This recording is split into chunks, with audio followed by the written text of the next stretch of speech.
Hello, welcome back. This is Seewing Yee, and today I'm going to go over a Redfin article.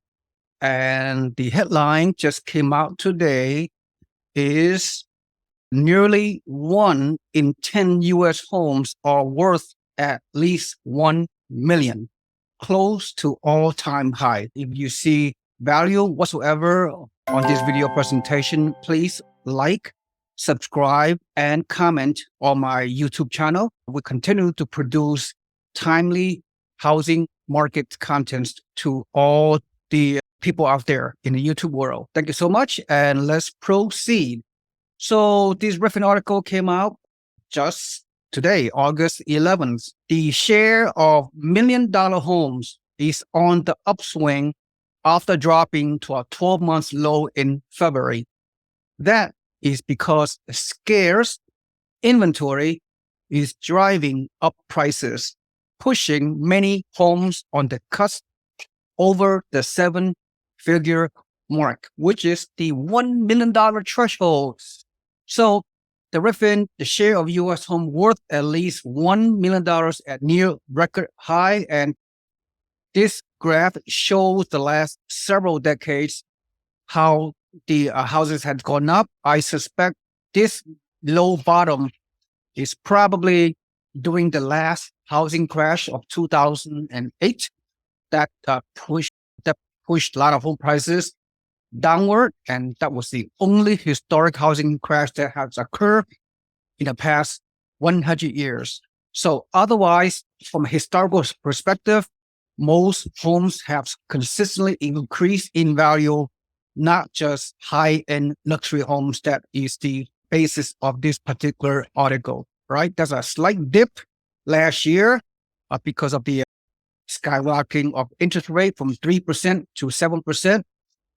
The second half of 2022. However, since the beginning of this year, 2023, housing prices has gone up pretty consistently year to date, around 10% nationwide. Housing prices, median prices increase. So this data was reported on this article. Is estimated. This analysis estimated current home values using the Redfin estimate, public records, and MLS data, and past home values using public records and multiple listing service data. In case you have not noticed, if you listen to the crash porn bros out there, the doom and gloom negative headlines out there, you would think home prices have decreased substantially over the past year. That's not the case. Home prices are rising on a year-over-year basis after falling briefly at the beginning of the year. Prices are rising faster for high-end homes, with the median sale price of U.S. luxury homes up 4.6% year over year to 1.2 million in the second quarter. Take a step back. Nationwide, homeowners are staying put because they have a lock-in effect.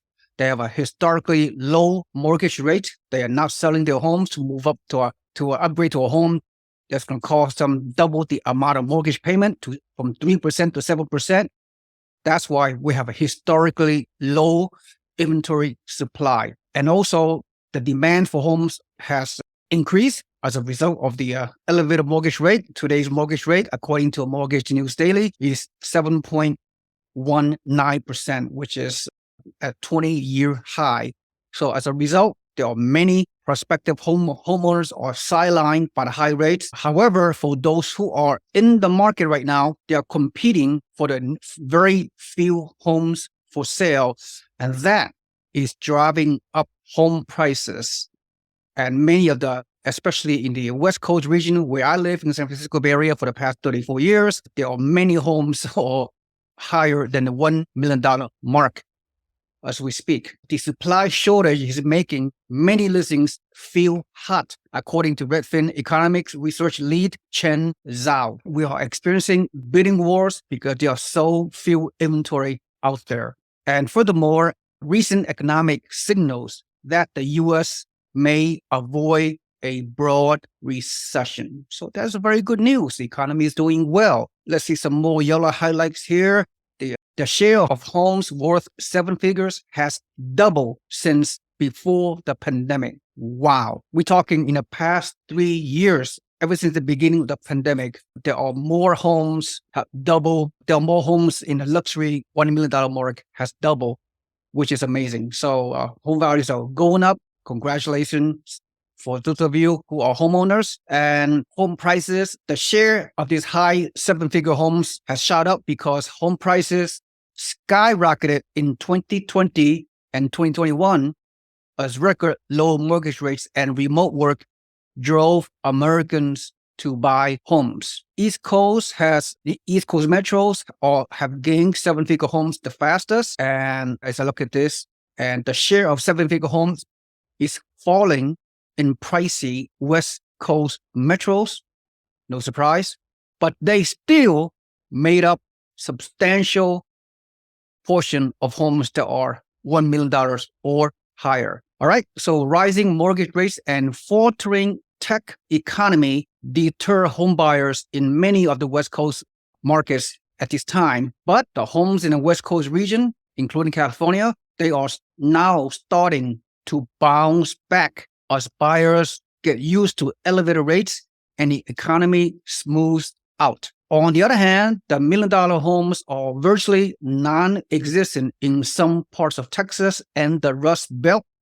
That's why myself, as a real estate investment club owner here in California, in the Bay Area, many of our investors are buying low-cost, high-rent cash flow properties in the Midwest and South and Southeast. Smart investors, that's what they're doing. They are buying rental homes in parts of Texas, Florida, and the Rust Belt for low affordability, entry-level homes, high rent, and good cash flow properties. That is what we do.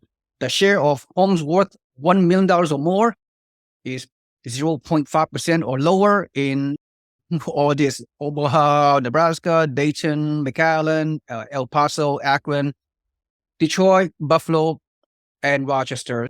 That's pretty much it, right? Areas in the Midwest, there are very few $1 million homes because it is the Midwest, right? They have not grown as fast as the Western region of the U.S. And at the end of the day, my takeaway from this article by Redfin, people should become homeowners, whether you can afford to buy in the Western region with the highest prices. Hey, buy it and buy for the long term.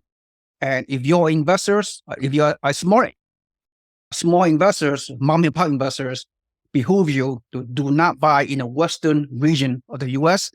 because the prices are too high relative to the rent to value ratio. Numerically wise does not make sense on the Western region of the U.S. It mostly makes sense in the Midwest and the South and Southeast. Again, my takeaway is always pay to be a homeowner, regardless of what's going on in today's volatile housing market, because this very slight correction of the housing market will be behind the mirror very soon, if not already. And home prices on a historical basis has been increasing and will increase.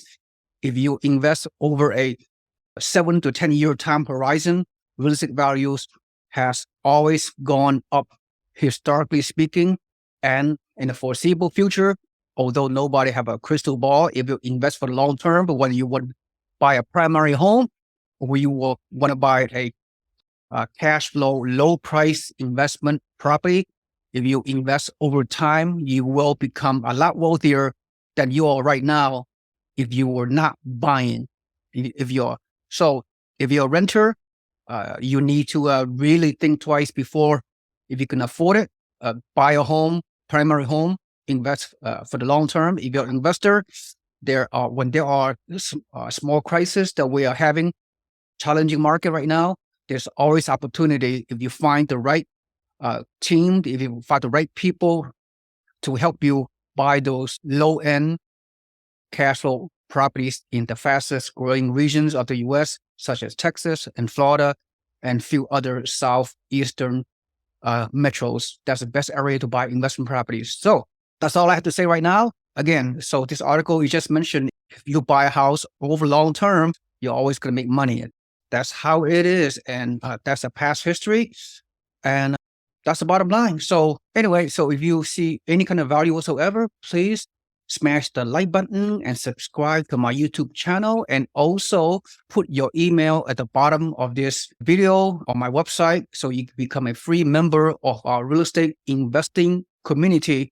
By doing that, you will receive free weekly update coming to your email inbox so you can learn more about real estate investing, regardless of where you live in the country. Thank you so much for listening. This is Seewing Yee. I will see you on the next video. Have a nice day. Bye-bye.